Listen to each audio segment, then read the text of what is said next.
Now, hello students.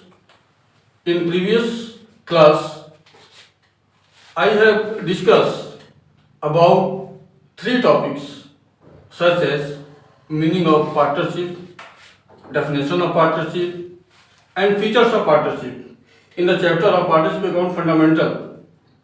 In part 1, अब part 2 में उसके आगे का जो टॉपिक है वो है आपका पार्टनरशिप डीड। अब आपको पार्टनरशिप डीड के बारे में एक्सप्लेनेशन दिया जाएगा। डियर स्टूडेंट्स, सबसे पहले तो आपको पता होना चाहिए कि पार्टनरशिप डीड का कुछ अदर नेम भी है। इसको हम आर्टिकल ऑफ पार्टनरशिप भी कहते हैं या चार्टर ऑफ पार्टनरशिप भी आप इसको बोल सकते हैं। अब समझना है पार्टनरशिप डीड होता क्या है। डियर स्टूडेंट्स,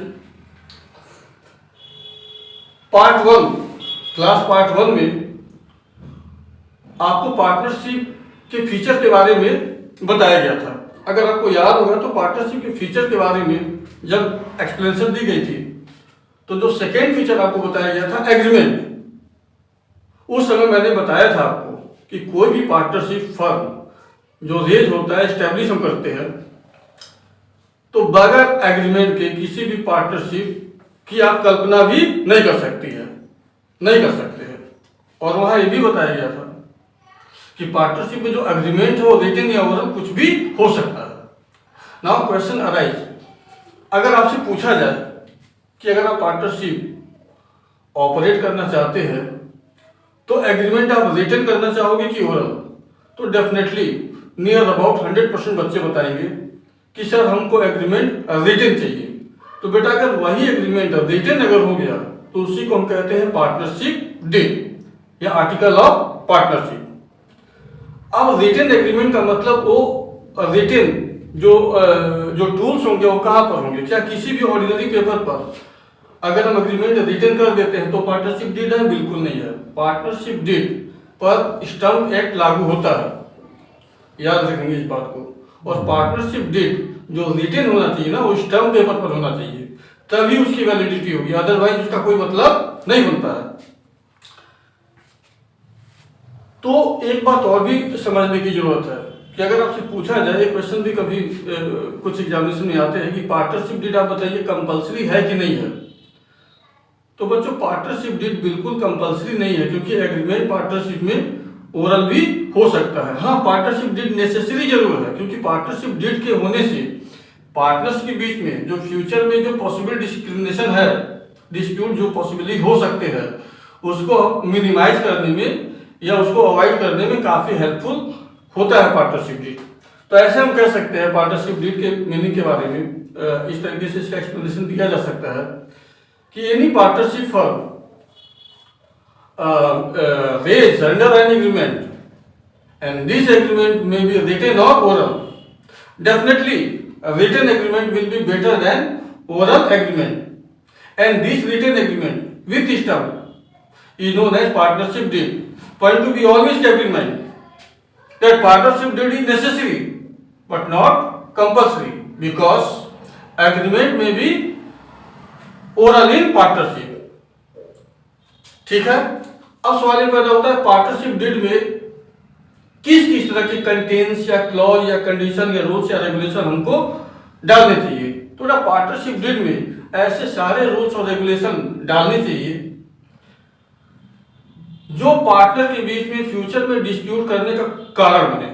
उसको हम पहले से ही एग्रीमेंट में उसको मेंशन करा देते हैं। देन ऑल कंडीशन और रूल्स और regulation clause may be contained in partnership deed, जो फ्यूचर में पॉसिबल डिस्प्यूट पार्टनर्स के बीच में जो पॉसिबल डिस्प्यूट्स है उसको मिनिमाइज करने या अवॉइड करने में हेल्पफुल हो।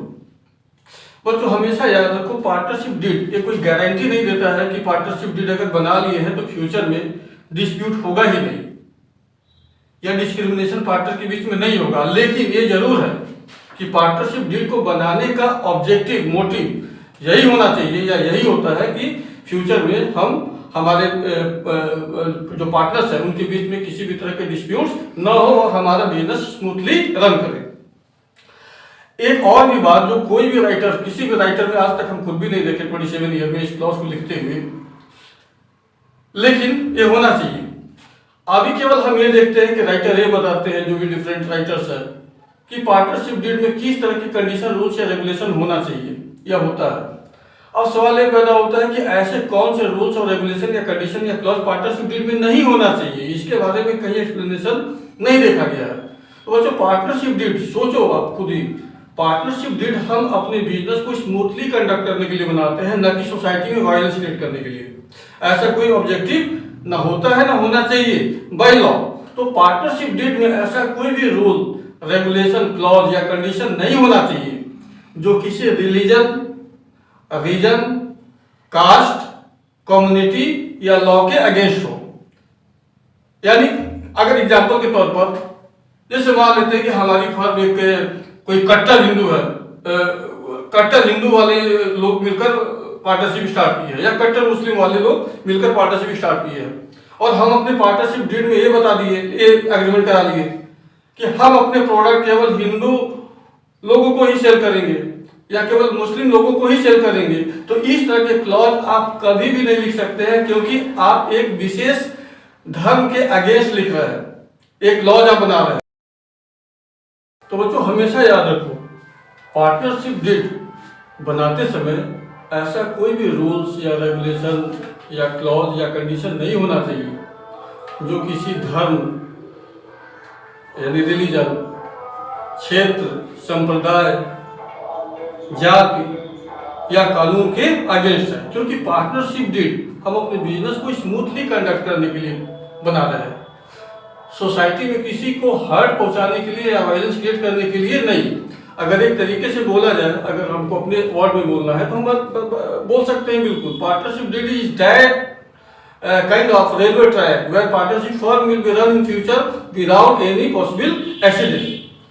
Then dear students, कभी कभी एग्जामिनेशन में, छोटे क्लासेस के एग्जामिनेशन में, जैसे क्लास 12 सीबीएसई हो गया, आईएससी बोर्ड है, इसमें कभी कभी क्वेश्चन पूछ दिए जाते हैं कि भाई आप पार्टनरशिप डीड के 2 फीचर बताइए या 2 कैरेक्टरिस्टिक्स बताइए।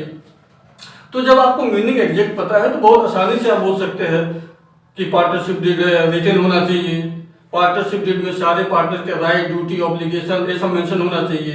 पार्टनरशिप डीड पार्टनर के बीच में फ्यूचर में जो पॉसिबल डिस्क्रिमिनेशन है उसको मिनिमाइज करने में या अवॉइड करने में हेल्पफुल होता है। देन डियर स्टूडेंट्स, अब हमको पार्टनरशिप डीड के बारे में आगे जो समझना है कि पार्टनरशिप डीड में मेन कंटेंट क्या होंगे। तो आप अगर किसी भी बुक में देखते हैं तो 15 पॉइंट, 16 पॉइंट, 17 पॉइंट ऐसे दिया रहता है, लेकिन इसका कोई लिमिटेड स्केल नहीं है कि 15 पॉइंट होगा या 16 पॉइंट होगा। पार्टनरशिप डीड में ऐसे जितने भी पॉइंट जो पार्टनर के बीच में डिस्क्रिमिनेशन क्रिएट कर सकता है आप उसको मेंशन कर सकते हैं। लेकिन फिर भी जो क्लॉज की हम बात करते हैं, कंटेंट की बात करते हैं, तो सबसे पहले तो सारे पार्टनर का नाम और पता होना चाहिए, not only name with address, क्योंकि कोई भी पर्सन अपने एड्रेस से आइडेंटिफाई होता है। इसके बाद फर्म का नाम और पता होना चाहिए कि आपकी फर्म का नाम क्या है और वो कहां पर लोकेटेड है। इसके बाद कैपिटल कंट्रीब्यूशन बाय पार्टनर, किस पार्टनर ने कितना कैपिटल लगाया है। प्रॉफिट शेयरिंग रेशियो भी मेंशन होना चाहिए। इसके बाद इंटरेस्ट ऑन कैपिटल के बारे में भी पूरे रूल्स और रेगुलेशन होने चाहिए कि पार्टनर को कैपिटल पर इंटरेस्ट देना है कि नहीं देना है, फर्स्ट थिंग, और अगर देना है तो रेट ऑफ इंटरेस्ट क्या होगा।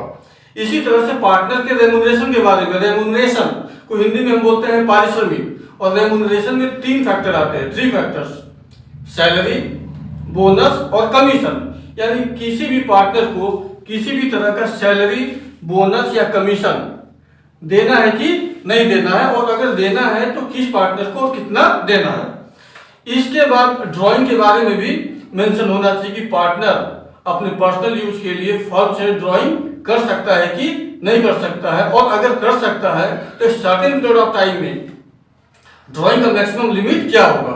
इसी तरह से इंटरेस्ट ऑन ड्राइंग भी मेंशन होना चाहिए कि अगर पार्टनर फर्म से ड्राइंग कर रहा है तो ऐसे ड्राइंग पर फर्म यानी बिजनेस इंटरेस्ट चार्ज करेगी कि नहीं करेगी, अगर करती है तो रेट ऑफ इंटरेस्ट क्या होगा। उसके बाद एडमिशन ऑफ न्यू पार्टनर के बारे में भी मेंशन होना चाहिए कि किसी नए पार्टनर को फ्यूचर में हम लोग एडमिशन ले सकते हैं कि नहीं ले सकते हैं। रिटायरमेंट के बारे में भी मेंशन होना चाहिए कि कोई भी पार्टनर अगर चाहे फर्म से रिटायर होना तो रिटायरमेंट ले सकता है कि नहीं ले सकता है, और अगर ले सकता है तो उसके साथ क्या कंडीशन अप्लाई होगा। इसके बाद डिसोल्यूशन ऑफ फर्म के बारे में भी मेंशन होना चाहिए कि अगर मान लेते हैं पार्टनरशिप फर्म किसी लिमिटेड पीरियड के लिए बनाया गया है या किसी लिमिटेड टारगेट के लिए बनाया गया है, तो लिमिटेड पीरियड या लिमिटेड टारगेट भी मेंशन होना चाहिए। यानी अगर एग्जांपल के तौर पर मान लेते हैं पार्टनर ये चाहते हैं कि हम अपने पार्टनरशिप फर्म को एक साथ मिलकर 10 साल तक चलाएंगे, बस केवल 10 साल आपका पीरियड हो गया, यानी 10 साल के बाद आपका पार्टनरशिप फर्म जो है ऑटोमेटिक उसको डिसॉल्व मान लिया जाएगा। तो पार्टनरशिप डीड में ये सारे कंटेंट होने चाहिए। इसके अलावा और किसी पार्टनर को किसी भी तरह का कंफ्यूजन है तो आप उसको सारे पार्टनर के सहमति से, कंसेंट से उसको आप एग्रीमेंट में मेंशन करा सकते हैं। इसके बाद जो बहुत इंपॉर्टेंट टॉपिक है किसी भी एग्जामिनेशन के लिए, और जब आप न्यूमेरिकल सॉल्व करेंगे पार्टनरशिप अकाउंट में किसी भी चैप्टर में, तो बहुत ज्यादा इंपॉर्टेंट है rules applicable in the absence of partnership deed. क्योंकि आप पहले पढ़ चुके हैं कि पार्टनरशिप डीड कंपल्सरी नहीं है, तो हो सकता है कि कोई पार्टनरशिप फर्म पार्टनरशिप डीड नहीं बनाए, यानी एग्रीमेंट उसने ओरल ही कर ली। हालांकि ये जरूर सजेशन दिया जाता है कि डीड बना लें आप, लेकिन चूंकि ये कंपल्सरी नहीं है तो हो सकता है कोई पार्टनरशिप फर्म बगैर पार्टनरशिप डीड बनाकर ही बिजनेस स्टार्ट कर लिए। तो इसकी भी पॉसिबिलिटी पूरी है कि फ्यूचर में पार्टनर के बीच में बहुत सारी चीजों को लेकर डिस्प्यूट्स हो रहे हैं, डिस्क्रिमिनेशन है। किसी को कोई कह रहा है कि भाई हमको कैपिटल पर इंटरेस्ट चाहिए, कोई पार्टनर कह रहा नहीं हमको सैलरी चाहिए, किसी पार्टनर को कमीशन चाहिए, बहुत सारे ऐसे डिस्प्यूट्स हो सकते हैं। तो याद रखिए अगर पार्टनरशिप डीड साइलेंस है या पार्टनरशिप डीड एब्सेंट है तो इंडियन पार्टनरशिप एक्ट, जो इंडियन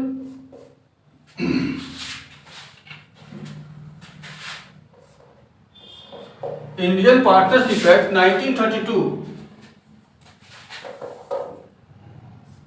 इंडियन पार्टनरशिप एक्ट 1932 के सेक्शन 12 to 17, याद रखिएगा section 12 to 17 of Indian partnership act 1932 कुछ रूल अप्लाई होते हैं, और ये रूल केवल तभी अप्लाई होंगे जब पार्टनरशिप डीड नहीं है या रिलेटेड कंडीशन या रूल्स पार्टनरशिप डीड में नहीं है। और केवल दो ही रूल याद रखना है आपको in the absence of partnership deed. ये दो रूल आपके हार्ड एंड फास्ट है, बाकी तो अपने आप आपको याद हो जाना है। नंबर 1, पार्टनर के बीच में प्रॉफिट शेयरिंग रेशियो इक्वल होगा। कौन कितना कैपिटल लगाया है नहीं लगाया है ये आपको चिंता करने की जरूरत नहीं है। यानी बहुत सारे क्वेश्चन जब आप न्यूमेरिकल में सॉल्व करेंगे और अगर आपको क्वेश्चन में दिख रहा है कि पार्टनर के बीच में प्रॉफिट शेयरिंग रेशियो क्वेश्चन में मेंशन नहीं है, तो हमेशा याद रखिए पार्टनरशिप डीड के एब्सेंस में प्रॉफिट शेयरिंग रेशियो हमेशा इक्वल होगा। और दूसरी बात,